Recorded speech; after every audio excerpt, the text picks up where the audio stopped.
Daros cuenta que de todas las películas que hay catalogadas y clasificadas en el género de ciencia ficción, más del 70% de ellas, esto está estudiado, más del 70% tratan a los científicos como locos, como causantes de problemas, como culpables de hecatombes, de cataclismos. Muy pocas veces, en muy contadas ocasiones, al científico se le trata como héroe en la película. Muy pocas veces. Entonces, todos tenéis, la gran mayoría de vosotros, seguramente que tenéis esta imagen, ¿no?, de científico loco. Esto es uno de los estereotipos. Ello no es bueno. ¿Por qué? Porque no es que ellas estén, digamos, no tratadas como científicas locas, simplemente es que no las tratamos. Punto. No aparecen en el cine. Y menos en las películas de ciencia, ¿no? Muy poquitas veces. De todas las películas que hay en las que se habla de científicos en el cine, menos de un 1% son películas biográficas, es decir, que estén basadas en hechos reales, en personajes reales de la ciencia. Siempre son personajes de ficción y, como os digo, más del 70% de las veces son causantes de problemas y de desastres. Este es otro de los estereotipos, el doctor Frankenstein, ¿no? Y ayudado pues, de su, digamos, su asistente, ¿no? Siempre un tipo deforme, un tipo que se utiliza únicamente para que el científico destaque más aún, si cabe. Y siempre con sus creaciones mayormente diabólicas.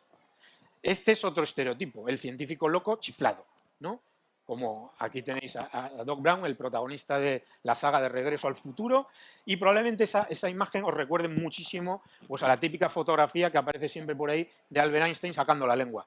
Es el estereotipo de científico loco de chiflado, ¿no?, a la que él contribuyó de forma más o menos voluntaria o no. Bueno, hay un montón de películas de ciencia ficción en las que se trata de científicos locos. Yo os he traído una pequeña muestra para estar aquí un ratito, pero nada más, ¿eh? Existen cientos y cientos y cientos de películas de científicos locos y de creaciones, inventos, descubrimientos, pues de lo más estrambótico que os podáis imaginar en el cine. Las más, digamos, las más clásicas, esto cuando la ciencia ficción tuvo, digamos, su boom en el cine, fue ya por la década de los años 50 del siglo pasado. En esa década, ahí, los 50, los 60, el género de ciencia ficción experimentó digamos, un florecimiento exuberante, ¿no? Y tenéis todo tipo de ideas. De hecho, muchísimas de las películas de ciencia ficción que se hacen hoy en día están más o menos basadas e inspiradas en películas de esta época en concreto, ¿no? Los carteles de las películas de esta época eran súper, digamos, súper sensacionalistas, ¿no? Y muy pocas veces tenían que ver con el contenido real después de la película, ¿eh? Era simplemente un reclamo de marketing publicitario para atraer a la gente a las salas de cine. Aquí tenéis una, por ejemplo, La mujer avispa, en la que un científico pues, se dedica a investigar para conseguir sintetizar el elixir de la eterna juventud, ¿no? Entonces, una mujer lo intenta, digamos, poner en práctica en sus propias carnes. Es una especie de crema que está hecha a base de enzimas de avispa. Entonces, ella se echa la crema en el cuerpo y por las noches se transforma en la mujer avispa y va por ahí matando gente, ¿no? Fijaos, ¿qué tendrá que ver que uno se eche una crema que esté basada o sintetizada a partir de enzimas de avispa para que luego ella se convierta en una avispa y vaya por ahí con una máscara de avispa? No os he querido traer un fotograma, digamos, de la protagonista, bueno, para no ofender, ¿no? Porque, bueno, ver una máscara de goma o una cabeza de avispa en un actor, pues es un poco ridículo, pero eran las cosas que se hacían en la época cuando no había todavía pues, los efectos digitales que tenemos hoy en día y el maquillaje que tenemos hoy en día. De hecho, los monstruos en estas películas, estas primeras películas de ciencia ficción, los monstruos eran a base de máscaras, casi siempre, ¿vale?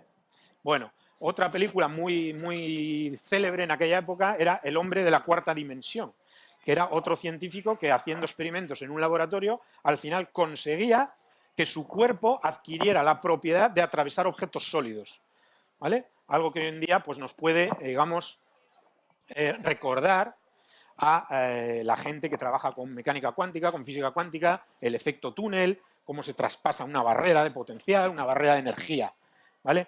Lo que me gusta a mí es que, y por eso he titulado la charla Científicos de ciencia ficción, porque lo de ciencia ficción he querido darle un poquito de doble sentido, ¿no?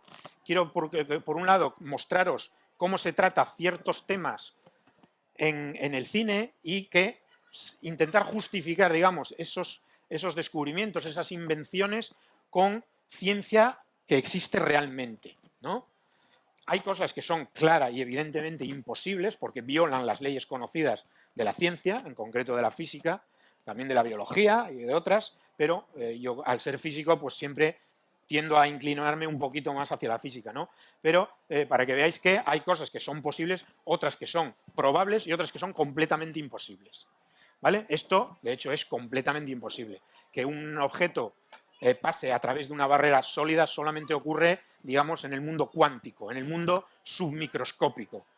Un objeto macroscópico como una persona, un animal, es imposible que traspase un objeto sólido por culpa de las fuerzas de interacción que hay entre las propias partículas. Eso es completamente imposible. Pero bueno, como la ciencia ficción, la característica de la ciencia ficción es que siempre va más allá de la ciencia, ¿no? Son ideas muy, digamos, muy originales y que muchas veces lo que pretenden es dar una enseñanza moral, ¿no?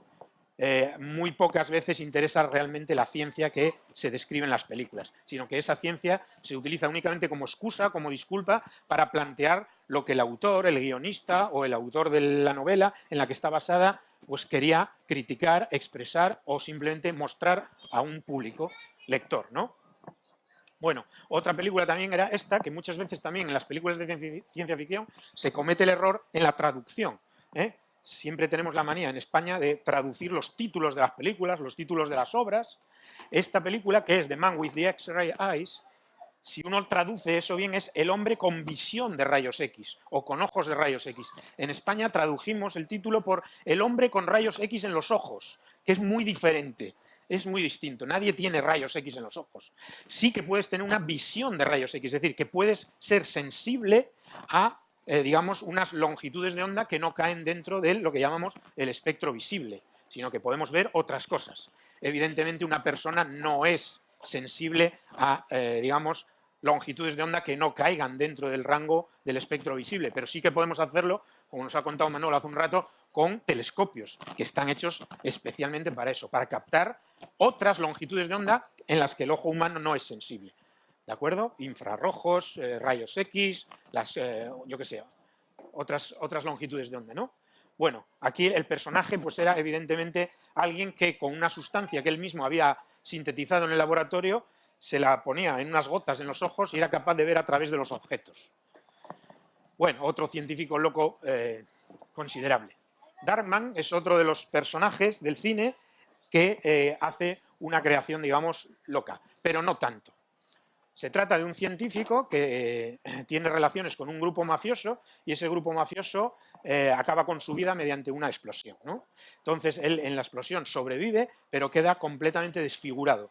Y entonces lo que intenta para vengarse es fabricar una piel sintética con la que cubre su rostro para poder vengarse de los que intentaron matarle, ¿no? Y luego tenemos, digamos, si uno se sale un poquito y se va al terreno de los científicos cuyas creaciones, cuyas invenciones, cuyas ideas van por el bien, eso es fácil de encontrar, por ejemplo, en las novelas de Julio Verne o en las películas que están basadas en las obras de Julio Verne.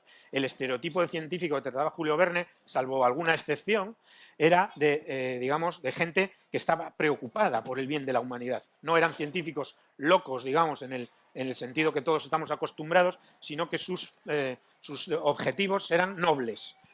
Aquí tenéis, por ejemplo, los protagonistas de la novela De la Tierra a la Luna.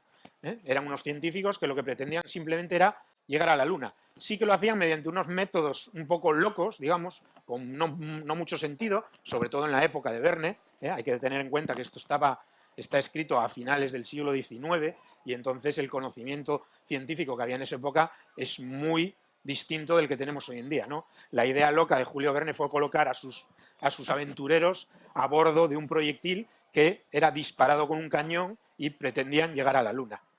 Hoy en día eso puede parecer un poquito pueril, pero Julio Verne siempre tenía esa habilidad para hacer que sus historias, aunque a veces estuvieran basadas en ideas increíbles, tuvieran visos de similitud.